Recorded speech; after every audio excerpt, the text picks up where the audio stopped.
Champions trophy 50 overs format. ఈ game format ఏంటంటే total 8 teams ఉంటాయి.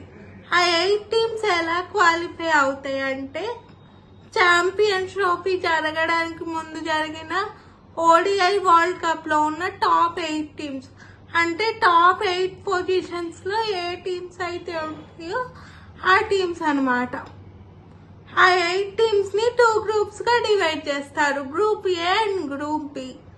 ఈచ్ గ్రూప్ లో 4 టీమ్స్ ఉంటాయి.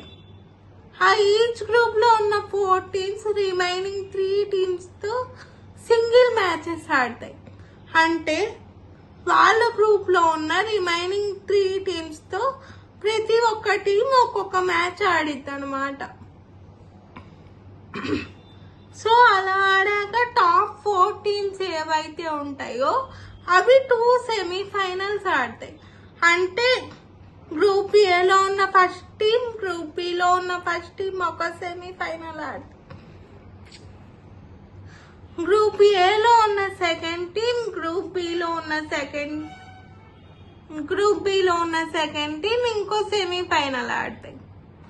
అలాగా ఆ సెమీఫైనల్స్ లో ఒక నాకౌట్ జరిగింది, అంటే 2 టీమ్స్ ఎలిమినేట్ అయిపోతాయి. రిమైనింగ్ 2 టీమ్స్ ఏవైతే ఉన్నాయో అవి ఫైనల్ కి వస్తాయి. అలా ఇప్పుడు జరిగేది 9th ఛాంపియన్స్ ట్రోఫీ. 1998 లో ఛాంపియన్స్ ట్రోఫీ స్టార్ట్ అయింది. అలా ఇప్పుడు 9th ఛాంపియన్స్ ట్రోఫీ జరుగుతుంది. India, Australia 2 times champions trophy గెలిస్తే Sri Lanka, New Zealand, West Indies, Pakistan and South Africa 1 time ఛాంపియన్స్ ట్రోఫీ గెలిచారు. మీకు డౌట్ రావచ్చు, ఏంటి ఇండియా, ఆస్ట్రేలియా 2 times గెలిచిందని చెప్తుంది, అప్పుడు ఇంకా 4